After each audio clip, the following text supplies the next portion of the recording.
digamos assim que hoje eu vou ser cirúrgica. Você sempre é. Cirúrgica, no sentido que, tipo assim, flecha, né? Direta e reta, avante. Vambora. Gostaria que vocês pegassem comigo Lucas 15, do versículo 11 ao 23. Lucas 15, versículo 11 ao 23. É a parábola do filho pródigo. Todo mundo já alguma vez, né, creio eu, já escutou essa parábola. Antes de começar, vou contextualizar. Não consigo falar sem contextualizar. Mas vamos lá. Como vocês viram, a gente está no penúltimo tema da série Querigma. E hoje o tema é cura interior. A gente vai trabalhar um pouco a realidade da cura. Muitas pessoas poderiam pensar que talvez eu entraria já, como se diz, ministrando uma oração de cura, né? Só que, ao contrário do que se pensa, quando você está dentro de um retiro fechado, é normal que há essas orações, porque você dentro do retiro você faz um caminho, entende? Numa live, claro, pode fazer isso? Pode, né? Deve. Né? Quem, no caso, ministra a cura, pode, deve fazer.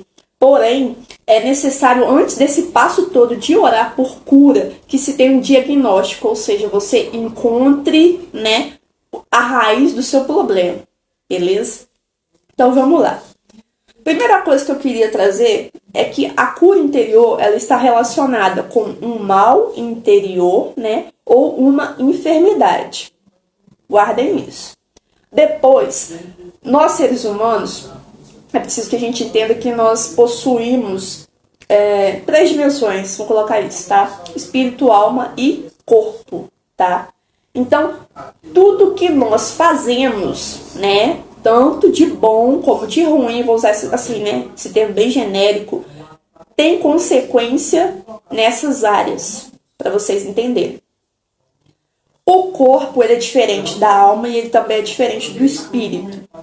O que é o espírito humano, né? É o ponto de contato entre nós e Deus, tá? A Bíblia fala lá em João, no capítulo 4, 24, Deus é espírito, né? Então, se Deus é espírito, nós nos relacionamos com Deus em espírito, correto? Então, todos nós, todos os seres humanos possuem um espírito que entra em contato com Deus, certo? E é esse espírito que vai fazer com que eu e você nos relacionamos com Deus, entende? É o ponto de contato. Entendam isso. Depois, a alma. O que é a alma? A alma é tudo que o homem é, ou seja, a sua personalidade, os seus pensamentos, o seu ego, as suas decisões, é tudo que compõe, né, o ser humano. É a alma, essa é a parte da alma. E é através da alma que o homem toma consciência de si mesmo. E o corpo é, como é que se diz? É a forma visível do homem que permite com que ele se relacione com o seu exterior. Beleza? Deu essa introdução aí. Show. Quando a gente se converte, vou falar, a gente continua se convertendo, mas estou falando assim, a gente muda, né? Deixa de viver o que a gente vivia antes e começa a viver uma vida em Deus, né? O que acontece? Automaticamente acontece uma cura, depois eu vou falar um pouco mais à frente, eu vou falar de cura espiritual. Porque eu, né, sou curada na minha identidade de filha de Deus e dali eu consigo viver novamente, eu retomo a aliança e dali eu consigo viver novamente, como é que se diz? Em comunhão com Deus, certo? E só que o que acontece? Eu mudei, né? A pessoa Tamara mudou, porém ficaram consequências na minha vida de coisas passadas que eu já fiz quando eu levava uma vida sem Deus. Beleza? Tá ficando claro, gente? Eu acho que sim. Agora eu vou entrar na passagem que foi a moção que Deus me direcionou para partilhar com vocês nesse dia de hoje. Achei muito interessante porque quando pensei, né, por interior, pensei logo em passagens voltadas mesmo para a cura. cura do paralítico, do cego, etc. Mas não, Deus me mostrou a questão da parábola do filho pródigo. Eu vou ler com vocês. Lucas 15, a partir do versículo 11. Disse também: um homem tinha 2 filhos. O mais moço disse a seu pai: meu pai, desculpa, dai-me a parte da herança que me toca. O pai então repartiu entre eles os haveres. Poucos dias depois, ajuntando tudo que lhe pertencia, partiu o filho mais moço para um país muito distante, e lá dissipou a sua fortuna, vivendo dissolutamente. Depois de ter esbanjado tudo, sobreveio àquela região uma grande fome, e ele começou a passar penúria. Foi por si a serviço de um dos habitantes daquela região que o mandou para os seus campos guardar os porcos. Desejava ele fartar-se das vagens que os porcos comiam, mas ninguém lhes dava. Entrou então em si, refletiu: quantos empregados há na casa de meu pai que tem pão em abundância? E eu aqui estou a morrer de fome. Vou me levantar e irei a meu pai, e lhe direi: meu pai, pequei contra o céu e contra ti. Já não sou digno de ser chamado teu filho. Trata-me como a um dos teus empregados. Levantou-se, pois, e foi ter com seu pai. Estava ainda longe, quando seu pai o viu, e movido de compaixão, correu-lhe ao encontro e abraçou e beijou. O filho lhe disse então: meu pai, pequei contra o céu e contra ti. Já não sou digno de ser chamado teu filho. Mas o pai falou aos seus servos: trazei-me depressa a melhor veste e vesti-la, e pondo-lhe um anel no dedo e calçado nos pés. Trazei-me também um novilho gordo e matai-o, comamos e façamos festas. Palavras da salvação. Glória a vós, Senhor. Gente, vamos embora. Quando Deus me deu essa moção da passagem do filho pródigo, quando o filho fala lá assim, pai, dá-me a parte que me cabe da herança, eu quero ir embora. Logo na minha mente, quando eu estava ruminando essa passagem, me veio a questão da aliança. Eu falei: eita, o que o senhor quer que eu entenda disso? Quando o filho pródigo ele vai, né, ele fala com o pai que quer sair, no caso ali, né, da presença do pai, da casa do pai, vai viver como ele quer, representa eu e você quando a gente peca. E o que é aliança? Pega lá Êxodo, lá no capítulo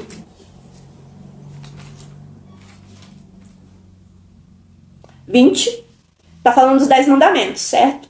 Lá foi, vamos dizer assim, o sinal ali da aliança de Deus com o povo, né? Para adorar um único Deus, viver os 10 mandamentos. Trazendo para o Novo Testamento, né? Essa aliança ela foi atualizada, aperfeiçoada, elevada à perfeição através de Jesus. Então, quando eu e você pecamos, nós rompemos essa aliança. E o que é esse romper da aliança? Vamos, já que eu citei os 10 mandamentos, intimamente relacionado a isso, quando a gente não vive os 10 mandamentos. Olha que louco, né? Então, todas as vezes que a gente peca, a gente rompe a aliança. E Deus também me fazia entender que todo pecado, ele vai ferir. Claro, muitos já devem saber, a nossa relação com Deus e a nós mesmos. Dentro desse contexto, as feridas que nós tratamos no processo de cura interior, ela está relacionada ao nosso pecado e aos pecados dos outros. Por que pecado dos outros? Aquilo que fizeram conosco. Tá ficando cirúrgico isso, né? Então, beleza. Quando a gente... Aí eu falei: Deus, tá bom, isso eu entendi. Mas aí, e a questão da cura? O que o senhor quer que eu veja? Porque eu vou falar sobre cura. Como que começa a cura? Aí entra lá no versículo 14 ao 16. O que o filho pródigo ele estava fazendo, né? Ele saiu da casa, ele foi, esbanjou tudo, perdeu tudo. E ele começou a querer comer comida dos porcos. Quem já tem um pouquinho mais de aprofundamento da palavra, vai ver que os israelitas não comiam porcos porque era impuro. O porco era um animal impuro. Nem o porco, nem nada que se relacionasse com eles. Não tinham contato. Quando você vê o filho pródigo querendo comer a comida dos porcos, o que ele estava fazendo? Ele estava renunciando à identidade dele de israelita. Quando a gente peca, a gente rompe a aliança, a gente renuncia à nossa identidade de quê? De filho de Deus. Pegando de uma forma mais profunda a nossa identidade batismal. Rafael, qual é isso aí? Eu não consigo ficar sem ler, gente. Sanguínea é forte. Verdade. Então, nesse sentido, a gente renuncia a nossa identidade de filho de Deus e renuncia a nossa identidade batismal. E dentro disso, eu gostaria que vocês tomassem consciência de que tudo que eu faço com o meu corpo, eu também estou fazendo com a minha alma. Entende? Não tem como separar. Tudo, por exemplo, eu vou citar aqui pecados em relação à sexualidade, mas tem outros, tá, gente? Mas eu vou jogar assim, porque esse é o mais que o povo assim, não vai ter muita dificuldade em entender. Quando eu me masturbo, né? Quem está sofrendo a consequência? O meu corpo. Aí tem as pesquisas aí, Padre Paulo Ricardo, já estou citando, né? Não vou entrar muito no mérito disso daqui. Mas a minha alma também está sofrendo a consequência desses atos. Quando eu tenho sexo fora do casamento, a mesma coisa, fornicação. Por que você acha que uma mulher, o homem também sofre isso? Mas eu estou falando da mulher porque a afetividade da mulher é diferente do homem de uma forma assim, mais interior. Quando a mulher, ela tem relação sexual fora do casamento, uma relação casual, vamos dizer assim, ela traz marcas profundas disso na alma dela. Porque a mulher é portadora da castidade. Eu não vou entrar nisso muito, não. Outra formação que poderia dar. Mas, assim, ela é como se ela tivesse sido, entre aspas, violada. Não estou entrando ainda no caso do estupro. O estupro também vai entrar nisso, né? Por isso também da necessidade da questão da cura interior. Porque é como se a mulher fosse invadida, entende? E no caso da relação sexual consensual, mas sem a bênção da igreja, o sexo sem a bênção do matrimônio torna-se uma opressão. De uma forma que vai te escravizar, porque vai te ligar a pessoa, etc. Eu não vou entrar muito nisso não, mas só para vocês entenderem. O corpo sofre e a alma sofre. Então você pode observar uma menina. No meu caso, vou dar um exemplo meu que tem que falar de mim. Eu, por exemplo, tive uma vida anterior desregrada, então tive que entrar nesse processo de cura. Graças a Deus, Deus foi trabalhando muito, mas eu ainda carrego marcas. Entende isso? Porque há todo um trabalho a ser feito. Meio que você retoma novamente a sua identidade quando você, de novo, retoma a aliança, tá? Segundo ponto, né? Dentro disso ainda. Uma vez que eu rompo essa aliança com Deus, aquilo que é bênção para mim vai virando uma maldição. Como assim virou uma maldição? Eu tô dando exemplo do corpo, tá? Por exemplo, o meu corpo ele é uma bênção, concorda? O nosso corpo ele é uma bênção. Através do corpo eu consigo louvar, glorificar a Deus, eu trabalho, eu faço meus exercícios, eu ajudo as pessoas, certo? E como que ele pode se tornar uma maldição diante do pecado? Quando eu uso, igual eu dei a citação aqui em relação para o sexo desregrado, para a droga, para, como é que se diz? Pro alcoolismo, prostituição no geral e etc. Então, como é que se diz? Todas as vezes que a gente rompe a aliança com Deus, aquilo que é bênção para nós vai tornando-se maldição, porque a gente começa a fazer mal usufruto daquilo que é um bem que nos foi dado por Deus, tá? E como que eu começo a experimentar primeiramente a cura interior? O filho pródigo, ele ensinou para nós lá no versículo 21. O que aconteceu? Ele tomou consciência. Ele olhou e falou, peraí, na casa do meu pai, os empregados, eles estão vivendo muito melhor do que eu aqui. Eu vou voltar. Voltou e pediu perdão. Então, o primeiro passo para a gente experimentar a cura interior é a gente retomar a nossa aliança com Deus. É a gente pedir perdão dos nossos pecados a Deus. Mas isso tem que ser um arrependimento profundo do coração. É uma compulsão do coração. É uma contrição profunda. Não é um remorso e não é uma culpa. O remorso não vem de Deus, a culpa também não. Porque a gente vê que Judas, ele se suicidou. Geralmente está dentro dessas vertentes, desses sentimentos. Culpa e, o que eu acabei de falar mesmo, remorso, tá? Então, a contrição do coração, ela é diferente. Ela é um arrependimento verdadeiro, de forma que você consegue compreender que você ofendeu a Deus. Então, o filho pródigo ali, ele nos ensina. Ele voltou, ele falou, pai, pequei contra vós, né, e contra os céus. E Deus não resiste a um coração contrito. Então, o primeiro passo para a gente experimentar a cura, né, interior é o arrependimento profundo de coração, a contrição, né, e o renovo da aliança. Que aí eu vou me reconciliar através do sacramento da confissão, né, e retome a minha aliança, começo a viver a vida de Deus, que foi o que a gente clamou durante a oração.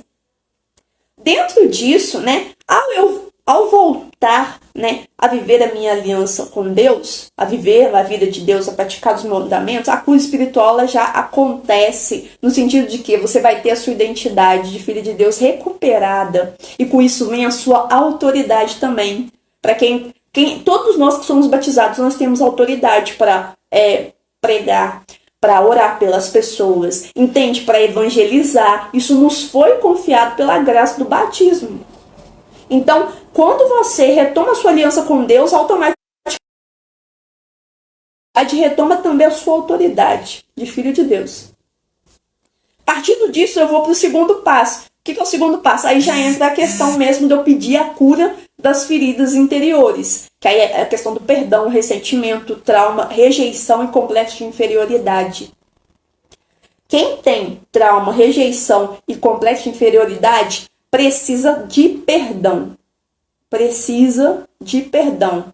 Lembra que eu falei o que é as vertentes que envolvem o processo da cura interior? Os pecados que eu cometo e os pecados que cometem contra mim. No caso, a rejeição, o trauma e o complexo de inferioridade está relacionado ao outro, né? Então, por isso que eu preciso de perdoar o outro, entende? E dentro disso, eu preciso de clamar o Espírito, porque só o Espírito Santo vai poder me revelar a raiz do meu problema. O Espírito, lá em João 3,16, o Espírito da verdade me levará a toda a verdade. Né? Então, é o Espírito que vai me guiar dentro desse caminho. E dentro da oração, aí lembra que eu falei, né? Depois que eu já retomei a minha aliança, a minha identidade, a minha autoridade, ela vem. Então, eu tenho, né?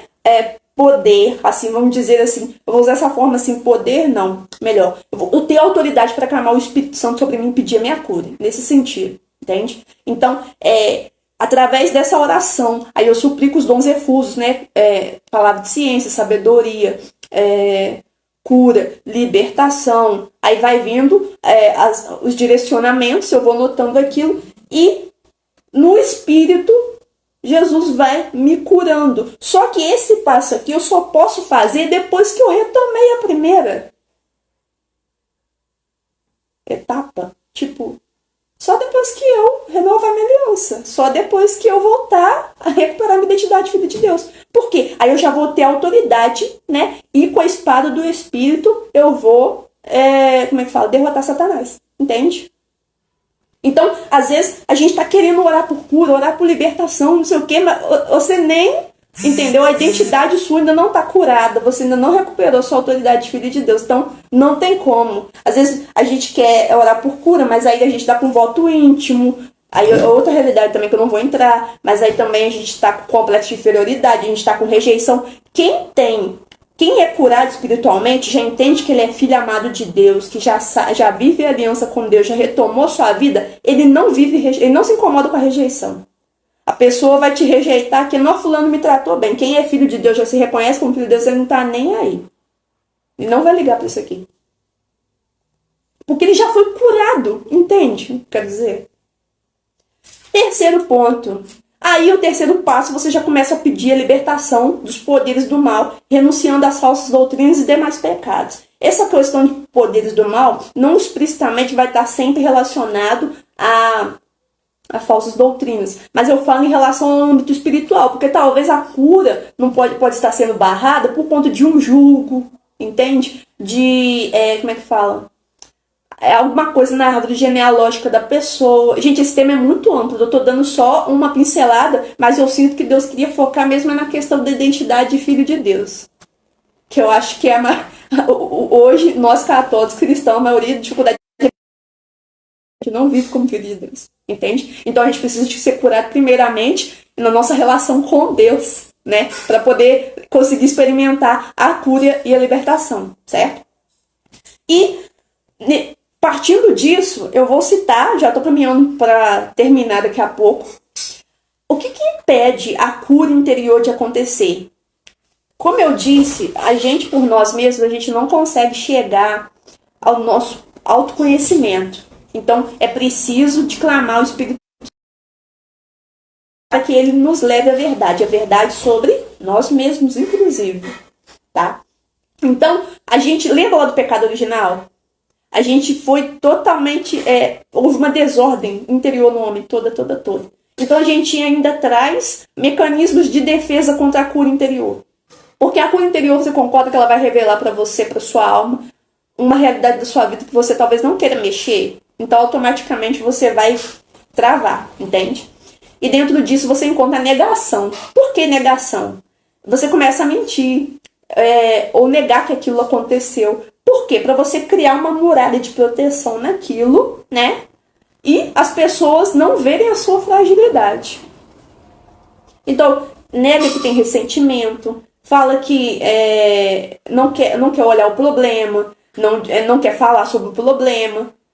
Isso eu tô falando dentro de uma oração já de cura, né? Com pessoas que ministram cura, tá? Não é qualquer pessoa também, né? Que a gente, infelizmente, não pode sair contando nossa vida pra todo mundo, né? Mas eu tô falando assim, dentro de uma realidade de oração por cura. Então, às vezes, a pessoa vai dar um direcionamento pra você, né? E talvez a pessoa não vai querer aceitar aquele direcionamento, aquela moção, porque ela não quer aceitar que ela teve aquela realidade na vida dela. Então, o primeiro passo é a negação. O primeiro impedimento é a negação, corrigindo. O segundo impedimento é a racionalização. O que seria pior do que o primeiro passo? Porque você começa a justificar tudo. Ah, mas eu sou assim porque fulano fez isso comigo. Ah, mas entendeu? Aí dá pra ficar claro que a pessoa não conseguiu ainda digerir a questão do ressentimento. Então, geralmente, a autojustificação ela é mais sofisticada do que a negação. Mas a pessoa também ela vai justificando tudo que acontece na vida dela. E não consegue reconhecer a necessidade de cura. O terceiro ponto é a projeção. Aí é pior dos outros dois, né? Porque envolve a questão de eu projetar as minhas dificuldades, os meus problemas no outro. Nunca eu sou culpado do que me acontece, é só o outro. Eu nunca sou, não, é só o outro. E, por fim, eu vou acabar culpando Deus por tudo que me acontece. Então, é claro, gente, eu tô citando isso, não dá para aprofundar muito, mas, assim, são as vertentes que a gente trabalha dentro da cura interior. E o que bloqueia essa cura interior de fato? Eu falei os impedimentos, mas tem algo que, tipo assim, não deixa a cura acontecer, A falta, né, de perdão, o ressentimento. Não tem como a pessoa querer ser curada interiormente da sua rejeição, do seu trauma, se ela não conseguir perdoar. Não tem como. Não reconhecer que ela precisa de cura. É a mesma coisa, você vai no médico. Se eu não falar pro médico o que você tem, não tem como o médico te passar nada.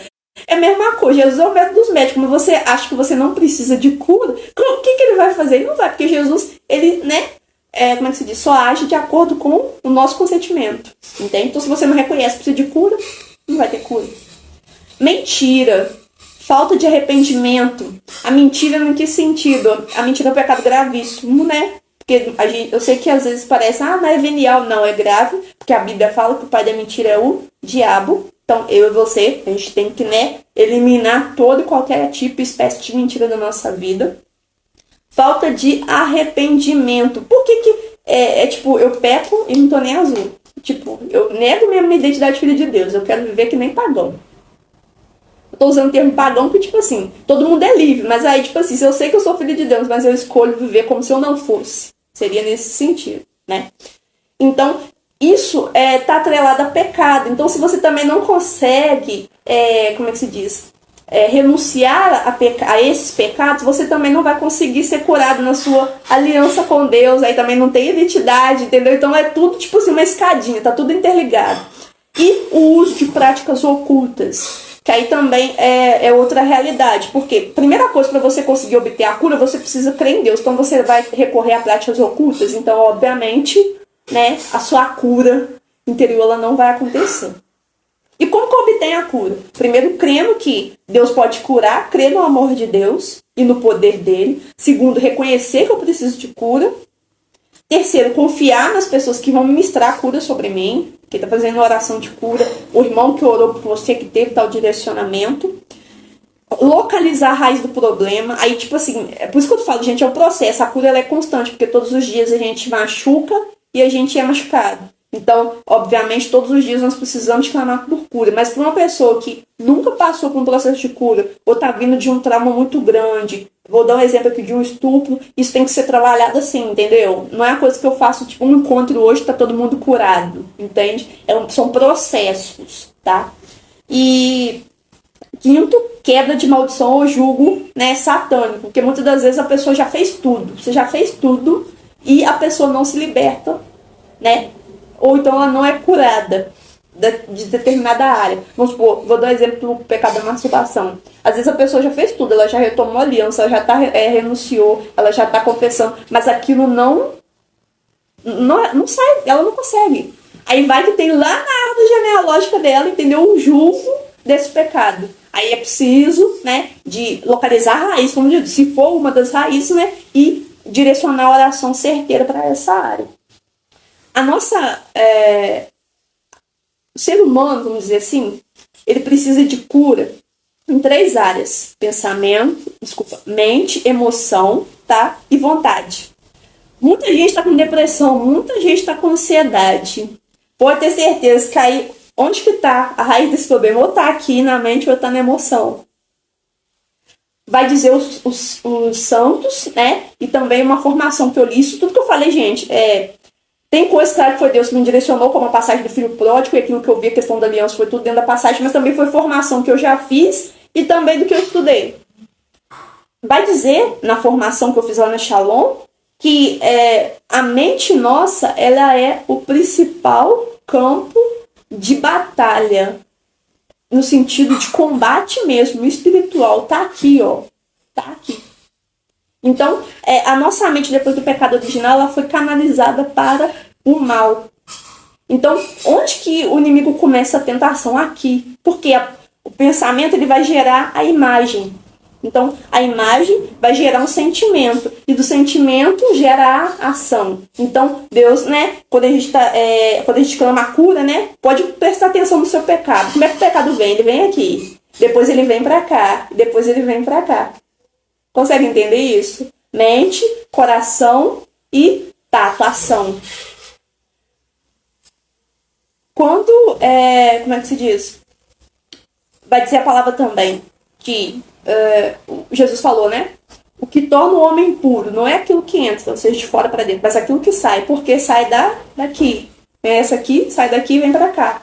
Então, nesse sentido, a maioria das pessoas que passam por determinadas questões de trauma, rejeição, ansiedade, estão precisando do interior nessas áreas aí. Claro, não estou aqui tirando o mérito da questão do acompanhamento psicológico também, com o psicólogo mesmo clínico, se faz necessário. Mas eu estou falando assim, alinhado os dois juntos, entende? Isso é muito, como é que se diz? É como se eu potencializasse, entendeu? Tanto o psicológico vai te ajudar no espiritual, quanto o espiritual vai te ajudar no campo psicológico, entende? E para terminar, né, eu falava muito dessa questão, né, que quando a gente clama o Espírito Santo de Deus, a gente clama a vida nova do...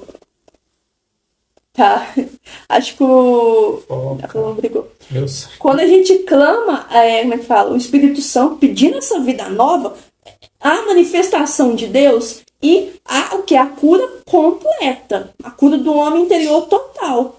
Porque igual quando a gente vê lá, quando Jesus curou, né, o paralítico falou, toma teu leito e anda. Depois ele fala, para que saiba que o homem, o Filho do Homem tem poder para curar sobre a terra. Aí, em nome de Jesus, ele fala, né, levanta-te e anda com o paralítico, né, o paralítico toma o leito e vai embora. E no finalzinho, quando eu estava escrevendo, me veio muito isso.